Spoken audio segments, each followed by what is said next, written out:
सोना बहुत ही सोना होता है और हर किसी को सोना खरीदने की चाह होती है। पर अगर मैं आपसे पूछूं कि पूरी ही दुनिया में सबसे सस्ता सोना कौन से देश में मिलता है तो आप लोग क्या कहेंगे? अगर आप लोग दुबई का नाम ले रहे हैं तो आप लोग गलत हैं। एक्चुअली दुनिया का सबसे सस्ता सोना दुबई में नहीं बल्कि हांगकांग में मिलता है। तो चलिए दुबई और हांगकांग के सोने के प्राइसेस का कंपैरिजन इंडिया से इंडियन रुपीस में कर लेते हैं। जहां पर इंडिया में 10 ग्राम सोने की कीमत 48,000 रुपए के करीब है, वहीं दुबई में 10 ग्राम सोने की कीमत लगभग 43,000 रुपए के करीब है और वहीं हांगकांग में 10 ग्राम सोने की कीमत 42,000 रुपए के करीब है। गाइस, ये फैक्ट फाइल सुन के आपको कैसा लगा चैट सेक्शन में जरूर लिखिएगा। गाइस, अगर आप लोग YouTube, Instagram, Facebook और बाकी सोशल मीडिया प्लेटफॉर्म्स पे एक्टिव रहते हैं और लोगों को फॉलो करते हैं तो चलिए एक बात बताइए, पूरी दुनिया में ऐसा कौन सा पर्सनालिटी है जिसके किसी एक सोशल मीडिया हैंडल पे सबसे ज्यादा फॉलोवर्स हैं? क्या आप बता सकते हैं? चलिए मैं आपको एक हिंट देता हूं। वो सोशल मीडिया पर्सनालिटी एक्चुअली एक फुटबॉलर है। तो चलिए मैं आपको बता ही देता हूं। एक्चुअली वो पर्सनालिटी है क्रिस्टियानो रोनाल्डो, जिनके इंस्टाग्राम पे टोटल फॉलोवर्स है 276 मिलियन। जी आप ठीक सुन रहे हैं, 276 मिलियन। ये इतना बड़ा आंकड़ा है जो कि इंडिया के पड़ोसी देश जैसे कि पाकिस्तान, भूटान, नेपाल, श्रीलंका, इनकी जनसंख्या को जोड़ भी दिया जाए तो उस आंकड़े से भी ज्यादा है। ओह माय गॉड गाइस, ये इंटरेस्टिंग फैक्ट सुन के आपको, जब इंसान मुसीबत में होता है तो वो मुश्किल से मुश्किल काम भी कर जाता है, जैसे कि शिकागो के जैरेट एडम्स ने किया। जब वो 17 साल के थे तो उन्हें झूठे रेप केस में फंसा दिया गया, जिसकी वजह से उन्हें 28 साल की सजा हो गई। अब उनके पास उस वक्त वकील करने तक के पैसे नहीं थे जो उनके लिए केस लड़ता और उन्हें बेगुनाह साबित करता।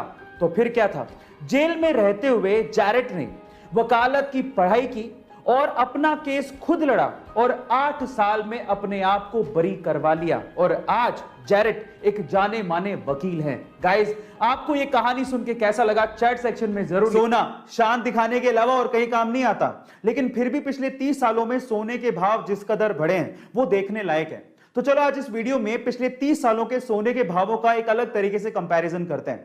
अगर हम 30 साल पहले यानी कि 1990 की बात करेंगे तो 1 किलो सोने से एक मारुति 800 कार खरीदी जा सकती थी जिसकी कीमत 3,20,000 रुपए थी।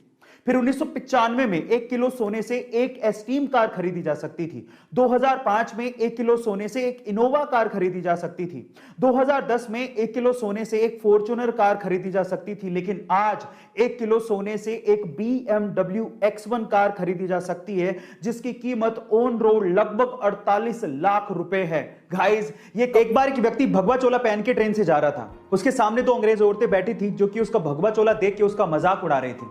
अचानक से दोनों अंग्रेज औरतों की नजर उस व्यक्ति के हाथ की घड़ी पे पड़ गई जो कि थोड़ी महंगी लग रही थी। तो उन अंग्रेज औरतों ने सोचा कि क्यों ना इसे लूट लिया जाए।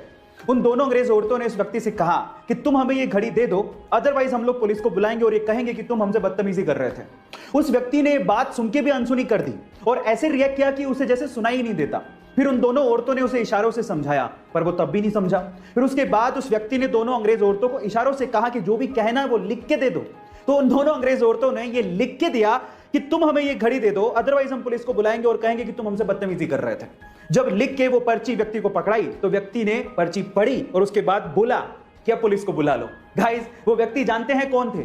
वो व्यक्ति थे स्वामी विवेकानंदा। गाइस, ऐसे अमेजिंग वीडियोस के लिए YouTube पे हमारे चैनल को सब्सक्राइब कर लो और अगर आप Instagram पे देख रहे हो तो मुझे फॉलो करना मत भूलना। मिलते हैं अगली वीडियो में।